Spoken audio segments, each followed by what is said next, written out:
to the software company YouMail, Americans receive around 4.7 billion robocalls in May alone. The unwanted calls are the agency's top consumer complaint, and they could have serious consequences. YouMail says over 40% of unwanted calls are believed to be scams. CBS News investigative correspondent Anna Werner reports on how some are fighting back against those scams.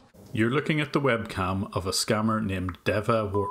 The voice on this YouTube video is a man who calls himself Jim Browning. He won't disclose his real name and didn't want us to show his face for his own safety. I try my best to keep safe. The people he's after are scammers in India, making robocalls to people they hope will fall for their computer repair schemes. Hi, we are calling you from Microsoft's refund department.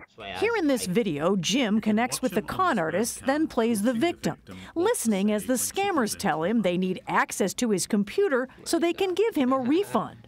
They will typically use the phrase like, "We are a computer company going out of business. You've paid us in the past and we're going to refund your money." Jim lets them into his computer, but what they don't realize is he's about to turn the tables by now accessing their computer and spying on their operations. Once in, he watches them.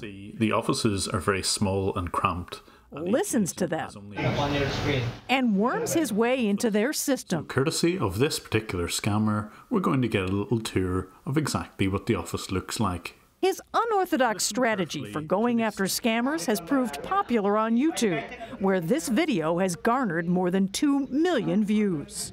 What is your goal in helping to expose these people? One is really, I want to get back at these guys, but the other is just raise awareness of scams in general, and particularly these type of scams.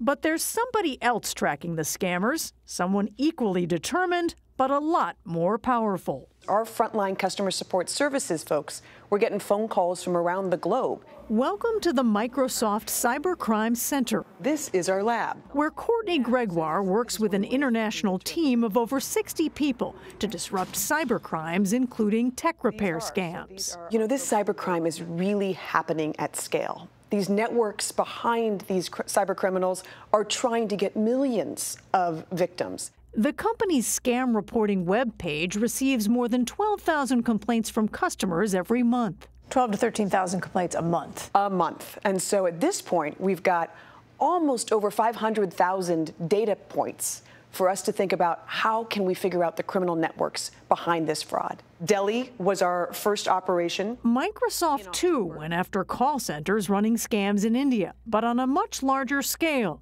working with and providing intelligence to law enforcement overseas. One of the results, a bust last November in 2 cities in India that took down 16 call centers and resulted in the arrests of 68 people. It's expensive, so why is Microsoft willing to spend the money for a whole bureau of people just to go after cyber criminals? Couldn't you just say to customers, look, we sell a product, fraud is not our problem. Why is it worth it for Microsoft to even do it? We think that this type of cyber fraud is really undermining fundamentally customer trust in technology, not just Microsoft. The only way they're going to use it is if they trust it. Meanwhile, Jim found a way to make it a lot harder for this fraud operation to market their scam. He says he quietly replaced the robocall they were sending out with one of his own. Same computerized voice, different message. This is just a scam so that they can access your computer and will try to get money from your bank account. If you ever get a message like this, it is always a scam. Anna Werner is here. Yeah, I've gotten I don't get a recording, but I do get a notice on T-Mobile that says that the call is possibly a scam. So there are people like the man you referred to in your piece as Jim Browning working with authorities or on their own?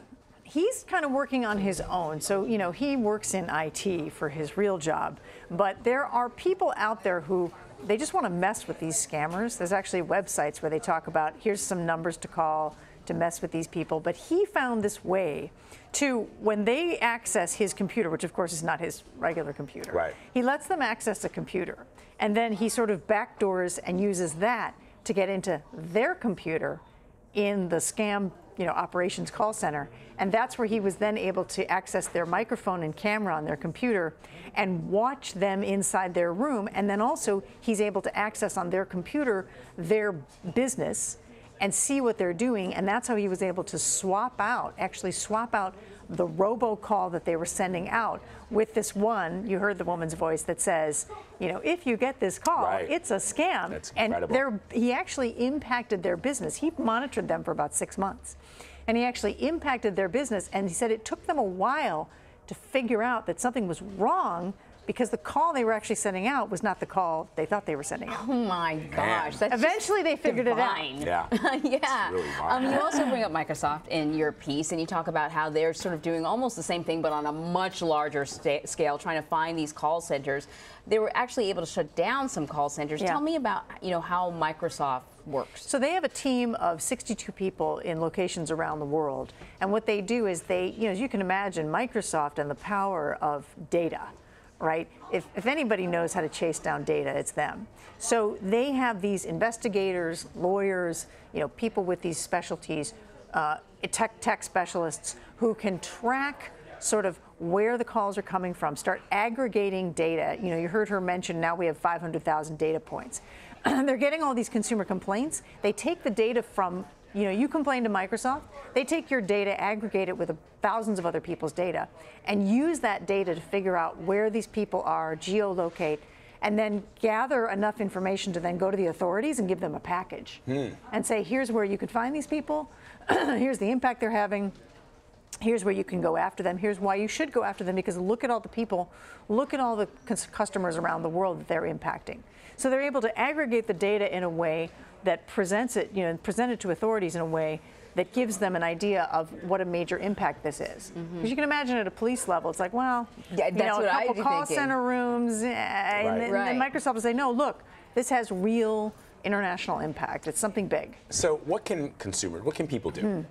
Well, first thing is, obviously, if they call you, don't answer. If you accidentally answer, hang up, don't talk to them, right? We all know this. The other thing is, watch your computer for pop-ups or your phone for pop-ups. You have a virus. You need to get your computer repaired. Call this number.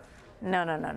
If you're worried that you actually have a virus, find the real phone number for Apple or for Microsoft, your computer company, and call them directly and say, hey, I have a question.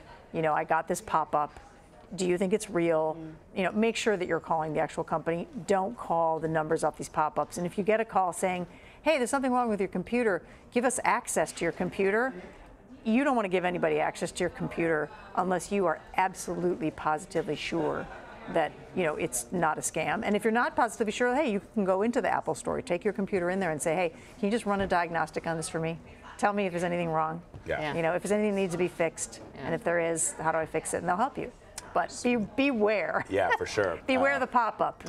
A really great reporting. Thank you, Anna. This is really I think a lot of people are going to find this useful because this is such a nebulous subject that people they keep tweaking their approach. Yeah. So you think you got a handle on it, and then you get this weird message. Then you find out it's 4 billion calls.